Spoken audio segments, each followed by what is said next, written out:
Hello दोस्तों, आज से हम ज्योग्राफी पढ़ेंगे और अच्छा पढ़ेंगे। ज्योग्राफी बहुत सारे बुक का हमने इसमें कलेक्ट किया है, बहुत सारे बुक के पूछे गए क्वेश्चन का जो है कलेक्शन किया है। प्रीवियस एग्ज़ाम में भी बहुत सारे क्वेश्चन जो पूछे गए हैं उसको लेकर के हमने स्टार्ट किया है और मेरा वादा है ये कि किसी भी एग्ज़ाम का जो कोई भी क्वेश्चन होगा ये नहीं छूटेगा। बस हम पे भरोसा रखिए और हमें सपोर्ट करिए। चलिए शुरू करते हैं आज का वीडियो। तो आज हम ज्योग्राफी स्टार्ट कर रहे हैं। तो सबसे पहले हम ज्योग्राफी के बारे में जान लेंगे कि ज्योग्राफी की शुरुआत जो है कहाँ से हुई है। ज्योग्राफी की शुरुआत जो है यूनानियों ने की थी सबसे पहले, ठीक है। ज्योग्राफी की शुरुआत यूनानियों ने की थी सबसे पहले और उसी में से बहुत सारे वैज्ञानिक आते हैं। उसी में से सबसे एक अच्छे वैज्ञानिक आए थे जिसका नाम था हिकेटियस है। और उन्होंने अपनी सबसे पहले ज्योग्राफी के बारे में जस्ट पीरियोडस नामक एक पुस्तक लिखी थी। उसमें अपना वर्णन बताया था जिसका हिंदी अर्थ होता है पृथ्वी का वर्णन। इसी में सबसे पहले ज्योग्राफी के बारे में बताया गया था और वो बुक हिकेटियस साहब ने लिखा था। तो भूगोल का जनक हिकेटियस को ही मानते हैं इसी के कारण से, क्योंकि सबसे पहले जो बुक लिखा गया था ज्योग्राफी के बारे में जस्ट पीरियोडस ही लिखा गया था और वो हिकेटियस साहब ने लिखा था। तो अगर हम और भी बहुत सारे टॉपिक हैं, जैसे कि वर्तमान भूगोल का जनक अगर हम माने तो वर्तमान में भूगोल का जनक जो है अलेक्जेंडर वान हम्बोल्ट को माना जाता है और व्यवस्थित भूगोल का जनक इरेटोस्थनीज को माना जाता है। इसे आप सोच के ट्रिक से याद कर सकते हैं, काफ़ी इंपॉर्टेंट है, जिसे बहुत बार पूछा जा चुका है और ये पूछे हुए क्वेश्चन का ही कलेक्शन है। और उसके बाद जो है ज्योग्राफी का शब्द का सर्वप्रथम प्रयोग जो है, ज्योग्राफी का शब्द का सबसे प्रथम प्रयोग जो है इरेटोस्थनीज साहब ने ही किया था।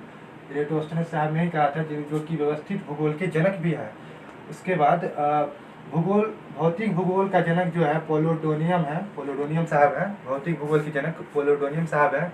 इसे हम इस तरह से याद कर सकते हैं क्योंकि भौतिक है और पोलोडोनियम लिखा है, ऐसा लग रहा है जैसे कि फिजिक्स का ही वर्ड हो और यहाँ पे भौतिक लिखा है, तो इसे हम इस तरीक़ा से सोच के याद कर सकते हैं। उसके बाद है सांस्कृतिक भूगोल का जनक। सांस्कृतिक भूगोल का जनक जो है कार्लो सावर जी हैं। सांस्कृतिक भूगोल का जनक कार्लो सावर जी हैं। उसके बाद गणितीय भूगोल का संस्थापक जो है थेल्स व अनेक्सीमेंडर साहब हैं। गणितीय भूगोल के जनक थेल्स व अनेक्सीमेंडर साहब हैं। काफ़ी सुना हुआ नाम है। थेल्स साहब का नाम आपने बहुत सुना होगा, थेल्स थ्योरम तो पढ़ा ही होगा 10th में। वही थेल्स साहब हैं, उन्हें गणितीय भूगोल का संस्थापक माना जाता है और साथ में अनेक्सीमेंडर भी साहब भी हैं। और काफ़ी इंपॉर्टेंट पॉइंट यहाँ पे ये है कि विश्व ग्लोब का निर्माता कौन है। विश्व ग्लोब के निर्माता मार्टिन ग्राहम है। काफ़ी बार पूछा गया है ये एग्ज़ाम में। और उसके बाद है विश्व मानचित्र के निर्माता कौन है, ये भी काफ़ी इंपॉर्टेंट पॉइंट है। ये है अनेक्सीमेंडर साहब हैं, विश्व मानचित्र के निर्माता हैं।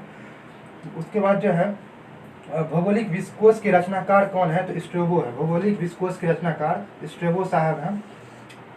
इसके बाद ये सब तो हो गया कि जनक थे, ठीक है, ये सब जनक हो गया। अब बात आता है कि ये जो था विषय कब बना, इसको पढ़ने के लिए हम उपयोग कब से करने लगे। तो ये 19वीं शताब्दी में जो है ना, ये पढ़ाई के लिए इसे स्वतंत्र विषय माना गया। ज्योग्राफी को हम 19वीं शताब्दी से पढ़ रहे हैं। 19वीं शताब्दी में ही इसका स्टार्ट हुआ था पढ़ाई के रूप में। और 20वीं शताब्दी में जो है संभववाद और निश्चयवाद विचारधारा आया था, ठीक है। 20वीं शताब्दी में कोई भी चीज़ जब बन जाता है तो उसका डेवलप होना स्टार्ट हो जाता है। वैसे ही 19वीं शताब्दी में तो पढ़ाई स्टार्ट हो गया था, लेकिन इसको कैसे पढ़ें ये डेवलप नहीं था। तो इसे डेवलप पढ़ते पढ़ते ये थोड़ा डेवलप्ड हुआ और 20वीं शताब्दी में जो है दो विचारधारा आई, संभववाद और निश्चितवाद विचारधारा आई। अब हम जानेंगे कि ये दोनों विचारधारा है क्या, जैसे कि संभववाद और निश्चयवाद विचारधारा है क्या। तो संभववाद विचारधारा ये है कि मानव जो होता है कोई भी, जैसे कि अपना काम करने के लिए प्राकृतिक रूप से जो है स्वतंत्र होता है और कोई भी काम जो है किसी से बिना पूछे कर सकता है मानव। यही है संभववाद विचारधारा। प्रकृति को किसी भी तरीक़ा से वो जो है वर्क कर सकता है, प्रकृति में किसी भी तरीके से वो रह सकता है, यही है संभववाद विचारधारा। और आता है अब निश्चयवाद विचारधारा। निश्चयवाद विचारधारा क्या है, इसके संस्थापक जो है सॉरी यहाँ पे हमने ये नहीं बताया कि संभववाद विचारधारा के संस्थापक हैं कौन। तो संभववाद विचारधारा के संस्थापक जो है वाल्ड डिला ब्लास और फेब्रे साहब को माना जाता है। वाल्ड डिला ब्लास और फेब्रे साहब को माना जाता है। काफ़ी इंपॉर्टेंट ये भी पॉइंट है, पूछा गया है। और ये तो शुरुआती पॉइंट है, ये सब तो हमें याद वैसे भी रहना है, चाहे ज्योग्राफी का है। और ये बहुत, उसमें भी ये बहुत पूछा गया है, तो वैसे भी याद रहना ही चाहिए। इसके बाद आता है निश्चयवाद विचारधारा। इसके संस्थापक जो हैं कुछ लोगों को माना जाता है, मतलब इन लोगों ने मिलकर क्या होगा, तो सभी को संग्रह करके लिखा गया है। तो इसके कुछ संस्थापक हैं, जैसे कि रिटल साहब हैं, रेटजल साहब हैं, एलन संपुल हैं और हटिंगटन है। हाँ, निश्चयवाद विचारधारा। और ये रेटजल साहब जो हैं, इन्हें नवीन निश्चयवाद का संस्थापक माना जाता है, नवीन निश्चयवाद का संस्थापक। और ये नवीन निश्चयवाद है क्या, नवीन निश्चयवाद संस्थापक?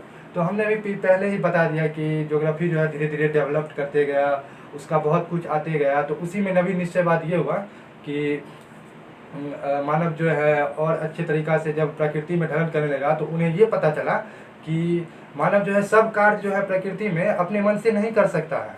कुछ काम जो है वो प्रकृति को नहीं ढाल सकता है मानव। तो वही हुआ नवीन निश्चयवाद हुआ, उसी को हम नवीन निश्चयवाद कह सकते हैं। उसके बाद अब आया कि ये सब तो हुआ संस्थापक हुआ इस सब के, अब इनकी भूगोल की परिभाषा क्या होगी, अब इसके बारे में हम जानेंगे। तो कुछ अलग अलग वैज्ञानिक ने अपने अपने मत डाले हैं भूगोल की परिभाषाओं को में। तो जैसे कि सबसे पहले है कैलेडियस टॉलमी साहब ने कहा भूगोल को कि भूगोल पृथ्वी की झलक को स्वर्ग में देखने वाला आभासमय विज्ञान है। भूगोल पृथ्वी की झलक को स्वर्ग में देखने वाला आभासमय विज्ञान है, ऐसा किसने कहा? तो कैलेडियस टॉलमी साहब ने कहा। वैसे ही सभी वैज्ञानिक ने अपना अपना मत रखा भूगोल की परिभाषा में। ए होम्स साहब ने अपना भी मत रखा, जैसे कि ये बहुत ही इम्पोर्टेंट पॉइंट है। भूगोल में पृथ्वी के उस भाग का अध्ययन किया जाता है जो मानव में के रहने का स्थान है, ये ऐसा ए होम्स ने कहा। ए मतलब आर्थर होम्स होता है, ए मतलब आर्थर होता है। यहाँ पे याद करने की सुविधा के लिए जो है हमने ऐसा ए होम्स लिखा है। तो इसे हम ऐसे भी याद कर सकते हैं, होम्स मतलब क्या होता है, तो घर होता है। होम्स मतलब क्या होता है, घर। तो होम्स मतलब घर होता है, और मानव के रहने का स्थान भी क्या होता है, घर होता है। इसे हम ऐसे भी याद कर सकते हैं, इसमें सोच सकते हैं। उसके बाद आता है रिटर साहब का। रिटर साहब ने कहा कि भूगोल वह विज्ञान है जिसमें पृथ्वी को स्वतंत्र ग्रह के रूप में मान्यता देते हुए उनके सभी लक्षण, घटना और अंत संबंध का अध्ययन करते हैं। वही रिटर साहब ने कहा कि भूगोल का जो भी भूगोल हम वह विज्ञान है जिसमें कि हम सब कुछ का अध्ययन करते हैं। जो भी हम देख पा रहे हैं, जो भी धरती पे है, आसमान में है, जो भी देख पा रहे हैं, सोच पा रहे हैं, उसके अंदर में जो भी चीज़ आ रही है, सब हम जो है भूगोल के अंतर्गत आते हैं। और उन्होंने ये भी कहा कि भूगोल जो है वह एक विज्ञान है, रिटर साहब ने कहा। और स्ट्रैबो साहब का मत भी बहुत ज़्यादा इम्पोर्टेंट रहता है इसमें। उन्होंने कहा कि भूगोल एक ऐसा स्वतंत्र विषय है जिसका उद्देश्य लोगों को आकाशपिंड तथा विश्व की प्रत्येक देखे जाने वाली वस्तु को ज्ञान प्राप्त करना है। ये स्ट्रैबो साहब का है और ये काफ़ी इम्पोर्टेंट है, कई बार पूछी जा चुकी है। और कांट साहब का मत जो है ये आपको बहुत जगह मिल जाएगा, बहुत आप अगर देखेंगे तो बहुत सारे एग्जाम में ये पूछा गया है। कांट साहब ने कहा था कि भूगोल भूतल का अध्ययन है, जो भी किसी भी ग्रह का जो तल होता है, यानी कि पूरा जो तल हो गया, तल के अंदर तो हम जैसे ही तल बोल दिए तो इसका मतलब कि उसका सब कुछ। कांट साहब ने कहा कि भूगोल भूतल का अध्ययन है, यानी कि जो भी ग्रह है, जो भी बहुत सारे ग्रह हैं, सभी को का जो तल होता है, यानी कि उसके बारे में कहा कि भूगोल भूतल का अध्ययन है। इसको हम समझ सकते हैं, ज़्यादा कोई बड़ी बात नहीं है, इसे हम खुद से समझ सकते हैं। और ये बहुत ही इंपॉर्टेंट पॉइंट है, वर्तमान भूत की कंजी है। करीब हजारों बार ये पूछा जा चुका है, वर्तमान भूत की कंजी है, ऐसा किसने कहा? तो ये ऐसा जेम्स हटन साहब ने कहा। ठीक है, और ये सब जो हम बता रहे हैं ये सब सजेस्टेड क्वेश्चन है, सारा पूछा जा चुका है और अच्छे अच्छे क्वेश्चन है, इन्हें आप नोट कर सकते हैं, चाहे तो आप स्क्रीनशॉट ले लें एक बार। और अब आगे चलते हैं ब्रह्मांड की ओर। ये सब तो परिभाषा हो गई। अब भूगोल का जो मेन टॉपिक आ गया, ये एक नया टॉपिक स्टार्ट होता है आज से कि ब्रह्मांड स्टार्ट हो रहा है। तो ब्रह्मांड हम कहते किससे हैं, यानी कि अस्तित्वमान द्रव्य एवं ऊर्जा के समूह को ब्रह्मांड कहते हैं। ठीक है, अस्तित्वमान जो भी द्रव्य यानी कि यहाँ पे पानी नहीं, वाटर, यहाँ पे द्रव्य का मतलब ये नहीं है, यहाँ पे इस द्रव्य का मतलब हो गया पदार्थ और ऊर्जा के समूह को ब्रह्मांड कहते हैं। ठीक है, पदार्थ और जो अस्तित्व में है, ऐसा पदार्थ जो अस्तित्व में है, उसके समूह को क्या कहते हैं, हम ब्रह्मांड कहते हैं। और इसको हम इस तरीके से भी कह सकते हैं कि छोटे अणु से लेकर बड़े आकाशगंगा तक के सम्मिलित रूप को ब्रह्मांड कहते हैं। यानी कि दुनिया में जो सबसे छोटी से छोटी चीज़ है वहाँ से लेकर के और ब्रह्मांड में जो बड़े आकाश गंगा है वहाँ तक के उतने बड़े बड़े चीज़ तक जो उसका जो सम्मिलित रूप है उसी को हम ब्रह्मांड कहते हैं। हम ऐसे इस तरीके से इसे हम समझ सकते हैं। और ब्रह्मांड की उत्पत्ति जो हुई वो कुछ सिद्धांतों के आधार पर जो अपना अपना वैज्ञानिकों ने अपना अपना मत रखा है कि ब्रह्मांड की उत्पत्ति कैसे हुई। उसी में से एक बिग बैंग थ्योरी आता है। बिग बैंग थ्योरी शायद आपने सुना होगा अगर ज्योग्राफी पढ़ा होगा कभी तो। और ये सबसे इम्पोर्टेंट यही है कि सबसे ज़्यादा मत इसी को मिला है बिग बैंग थ्योरी को। बिग बैंग थ्योरी जो है जॉर्ज लेमेंटर साहब ने दिए थे, बेल्जियम के वैज्ञानिक थे। उन्होंने बताया था ब्रह्मांड के बारे में। तो ब्रह्मांड की उत्पत्ति के संबंध में सबसे महत्वपूर्ण सिद्धांत जो है यही है, ठीक है। सबसे बिग बैंग थ्योरी जो है ब्रह्मांड की उत्पत्ति के संबंध में सबसे मान्य सिद्धांत यही है। बिग बैंग की घटना जो है 13.7 अरब वर्ष पहले हुई थी। बिग बैंग की घटना 13.7 अरब वर्ष पहले हुई थी। सोच सकते हैं कितना वर्ष पहले हुई थी। बिग बैंग थ्योरी मतलब एक तरह से यह है कि आकाश में जो है ना एक बार पूरा पहले जो था, अभी जो पूरा देख रहे हैं कि ग्रह सब जो है पूरा अलग अलग है। पहले ऐसा नहीं था। बहुत दिन पहले 13.7 अरब वर्ष से जो पहले होगा उससे पहले पूरा ब्रह्मांड जो था एक कण था, मतलब एक गोलाकार या किसी भी आकृति का होगा, एक कण में सटा हुआ था। जैसे कि हम ऐसे कह सकते हैं कि पूरा ब्रह्मांड जो है एक ऐसे या कोई कण में था, ऐसे इसको बंद कर देते हैं, ऐसे था। तो क्या हुआ जब 13.7 इतना ये जो था 13.7 अरब वर्ष पहले जब इतना ये टाइट था कि इसका सब कुछ आकार आयतन जो था सब कुछ मतलब बहुत बड़ा था। तो ये इसके अंदर जो है बहुत सारी एनर्जी, इतनी एनर्जी उत्पन्न हो गई कि ये अब क्षमता से बाहर हो गया। तो इसमें क्या हुआ, विस्फोट हो गया। और ये विस्फोट होने के बाद बहुत सारे कण में बट गया, बहुत सारे मतलब आकाश में बहुत छोटे छोटे कण में बट गया, कोई कण बड़ा रह गया। तो उसी में से बहुत सारे ग्रह आ जाते हैं, जैसे कि पृथ्वी हो गया, मंगल हो गया, बुध हो गया। जो भी ग्रह हैं, जो भी तारे हैं, वही इसी के कारण जो है टूटकर बिग बैंग के कारण ही, मतलब बिग बैंग के इसी में टूटकर उसे बिग बैंग नाम दिया गया। जिसे इसको जो है महाविस्फोटक सिद्धांत भी कह सकते हैं, ठीक है, महाविस्फोटक सिद्धांत भी कह सकते हैं। और सौरमंडल का विकास जो है बिग बैंग की घटना के 10.5 अरब वर्ष बाद हुई थी, ठीक है। ये जो सौरमंडल का विकास हुआ, ये मतलब बिग बैंग जब विस्फोट हुआ तो उसे सही से संभलने में तो समय तो लगेगा ही ना। तो वो वही संभलने में 10.5 अरब वर्ष के बाद जो है सौरमंडल का विकास हो गया इस महाविस्फोटक सिद्धांत के बाद में बिग बैंग थ्योरी की व्याख्या जो है वेगनोर ने भी की थी, ठीक है। वेगनोर ने की थी, वेगनोर साहब ने की थी। जो कि सबसे पहले अगर पूछे कि बिग बैंग थ्योरी दिया था किसने, तो हम तो कहेंगे कि लेमेटियर साहब ने दिया था, जॉर्ज लेमेटियर साहब ने। अगर जॉर्ज लेमेटियर साहब नहीं है तो हम वेगनोर साहब अगर ऑप्शन में दिया हुआ है तो हम इसी को मारेंगे, इसको भी मार सकते हैं। लेकिन वैसे ज़्यादातर जॉर्ज लेमेटियर साहब का ही नाम रहता है।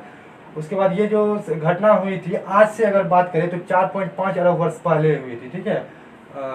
सौरमंडल का निर्माण जो है आज से लगभग 4.5 अरब वर्ष पहले हुई थी। और महाविस्फोटी सिद्धांत यानी कि big bang theory, big bang सिद्धांत के विस्फोट के बाद ये जो है 10.5 वर्ष अरब के बाद हुई थी। जब बिग बैंग का विस्फोट हुआ था तो उसके बाद जाके उसके 10.5 वर्ष के बाद जो है इसका निर्माण हुआ था। और आज की बात करें तो आज से लगभग 4.5 वर्ष अरब पहले इसका निर्माण हुआ था, ठीक है।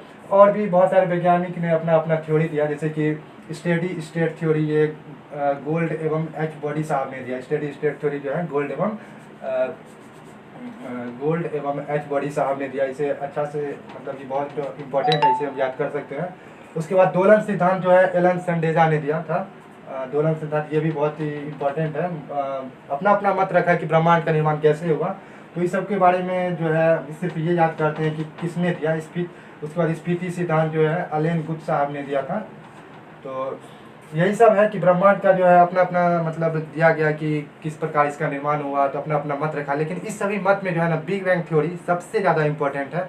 और ज़्यादातर एग्जाम में बिग बैंग थ्योरी के बारे में ही पूछता है, आप इसे याद कर लें। और दोस्तों आज का तो यहाँ तक है। और हमें सपोर्ट करें, अगर आपको अच्छा लग रहा है ये सब पॉइंट तो हमें सपोर्ट करें। और H study for you channel को ज़रूर सब्सक्राइब करें। हमें इंस्टाग्राम पे भी फॉलो कर सकते हैं आप। इंस्टाग्राम पर लिखें जा करके एच स्टडी और FOR HSTDFORU, इंस्टाग्राम पर जाकर लिखें और हमें ज़रूर फॉलो करें।